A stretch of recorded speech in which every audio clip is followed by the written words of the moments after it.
नमस्कार दोस्तों, स्वागत है आपका साइट फॉर वर्ल्ड के ऑफिशियल लर्निंग प्लेटफॉर्म पर, जहां स्टूडेंट्स और जॉब सीकर्स के लिए करियर, टेक्नोलॉजी और प्लेसमेंट से जुड़ी इंडस्ट्री ओरिएंटेड और प्रैक्टिकल नॉलेज दी जाती है। अगर आप अपनी स्किल्स को नेक्स्ट लेवल तक ले जाना चाहते हैं, तो आप बिल्कुल सही जगह पर आए हो। चलिए शुरू करते हैं आज का इम्पोर्टेंट सेशन। नमस्ते स्टूडेंट्स। आज हम एंड्रॉयड डेवलपमेंट का एक सुपर इंपॉर्टेंट कॉन्सेप्ट समझेंगे, डेटा स्टोरेज। तो चलिए रेडी हो जाइए ये देखने के लिए कि ऐप्स अपनी इंफॉर्मेशन को आखिर याद कैसे रखती हैं। सबसे पहले एक बहुत ही कॉमन सवाल, कभी सोचा है आपने कि जब आप कोई ऐप बंद करके दोबारा खोलते हैं तो उसका सारा डेटा, जैसे गेम का स्कोर या कोई सेटिंग, आखिर चला कहाँ जाता है, गायब क्यों हो जाता है?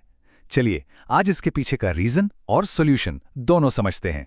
तो इस प्रॉब्लम का सॉल्यूशन है डेटा परसिस्टेंस। बहुत फैंसी नाम लग रहा है, पर कॉन्सेप्ट एकदम सिंपल है। इसका मतलब है डेटा को सेव करके रखना, ताकि ऐप बंद होने के बाद भी वो डेटा वहीं पर सेफ रहे। बेसिकली हम अपनी ऐप को एक मेमोरी दे रहे हैं, एक दिमाग दे रहे हैं। ये कॉन्सेप्ट आगे बहुत काम आने वाला है। तो चलिए सबसे आसान तरीके से स्टार्ट करते हैं। देखते हैं कि ये जो छोटे मोटे डेटा होते हैं, जैसे यूजर की सेटिंग्स, इनको सेव करने का सबसे सिंपल, सबसे पहला तरीका क्या है। इसका नाम है शेयर्ड प्रेफरेंस। इसको आप ऐसे समझो जैसे ये आपकी ऐप का एक छोटा सा स्टिकी नोट है। इसमें आप छोटी छोटी चीजें की वैल्यू पेयर्स में सेव करते हो, जैसे ए की बनाई थीम और उसकी वैल्यू डाल दी डार्क। बस सिंपल है ना? तो ये शेयर प्रेफरेंसेस बेस्ट कहाँ काम करता है? कुछ कॉमन एग्जांपल्स देखो। यूजर को डार्क मोड पसंद है या लाइट मोड, ये सेव करना। यूजर लॉग्ड इन है या नहीं, गेम का हाई स्कोर क्या है, या कोई भी सिंपल सी ऑन ऑफ वाली सेटिंग, इन सब के लिए परफेक्ट है। ठीक है, यहां तक सब क्लियर है ना? शेयर प्रेफरेंस का मेन पर्पस समझ आ गया। सिंपल छोटे छोटे डेटा को सेव करने के लिए फोकस बना हुआ है। चलिए आगे बढ़ते हैं। लेकिन हमेशा तो काम छोटी मोटी सेटिंग्स से नहीं चलता, राइट? अब क्या होगा अगर हमें फोटोज, पीडीएफ्स या ऑडियो फाइल्स जैसी बड़ी चीजें सेव करनी हो? ऐसे केसेस के लिए शेयर्ड प्रेफरेंसेस काफी नहीं है। यहां पर हमें फाइल्स के साथ काम करना पड़ेगा। अब यहां दो तरह की फाइल स्टोरेज होती हैं। पहला, ऐप स्पेसिफिक स्टोरेज।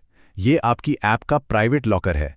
इसकी फाइल्स को सिर्फ और सिर्फ आपकी ऐप ही एक्सेस कर सकती है, और जैसे ही ऐप अनइंस्टॉल हुई, ये फाइल्स भी डिलीट हो जाती हैं।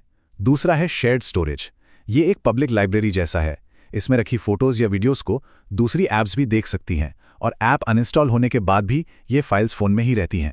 एक और इंपॉर्टेंट चीज, एंड्रॉयड 10 और उसके बाद के वर्जन्स में गूगल ने एक नया सिक्योरिटी फीचर इंट्रोड्यूस किया, स्कोप्ड स्टोरेज। इसका मेन मकसद है यूजर्स को अपनी फाइल्स पर ज्यादा कंट्रोल देना और फोन में बेकार की फाइल्स का क्लटर कम करना।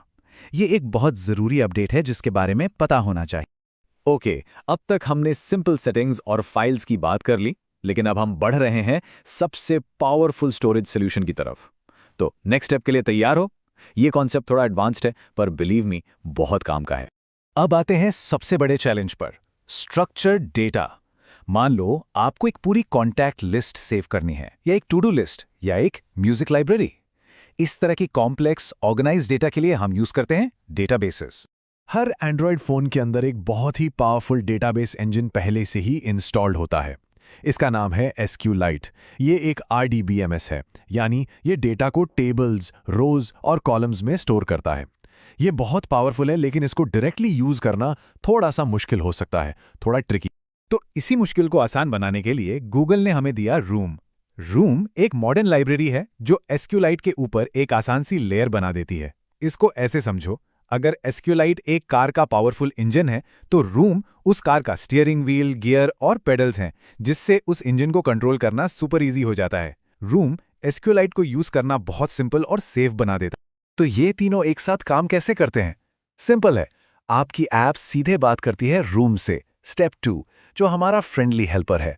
और फिर रूम पर्दे के पीछे सारा भारी काम उस पावरफुल SQLite इंजन स्टेप 3 से करवाता है।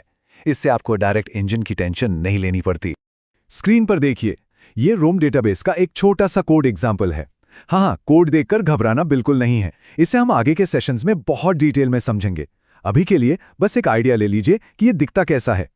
ध्यान से सुनना, ये कॉन्सेप्ट इंटरव्यू के लिए मोस्ट इंपॉर्टेंट है। अक्सर ये सवाल पूछा जाता है कि रूम और SQLite के बीच का डिफरेंस क्या है। तो अब अगर आपसे कोई पूछेगा तो आसानी से एक्सप्लेन कर पाओगे ना।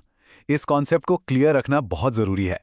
ठीक है, तो हमने 3 अलग अलग तरीके देख लिए। अब कंफ्यूजन ये है कि कब कौन सा स्टोरेज मेथड यूज करना चाहिए। चलो इस सब को एक साथ जोड़ते हैं और इस प्रॉब्लम को सॉल्व करते हैं। इस टेबल को ध्यान से देखो, एकदम सिंपल है। छोटे की वैल्यू डेटा के लिए, जैसे डार्क मोड की सेटिंग, हम शेयर्ड प्रेफरेंसेस यूज करेंगे। बड़ी फाइल्स जैसे फोटोज या ऑडियो के लिए हम फाइल स्टोरेज यूज करेंगे। और जब आपके पास बहुत सारा ऑर्गेनाइज्ड यानी स्ट्रक्चर्ड डेटा हो, जैसे कॉन्टैक्ट्स की पूरी लिस्ट, तब हम रूम डेटाबेस का इस्तेमाल करेंगे।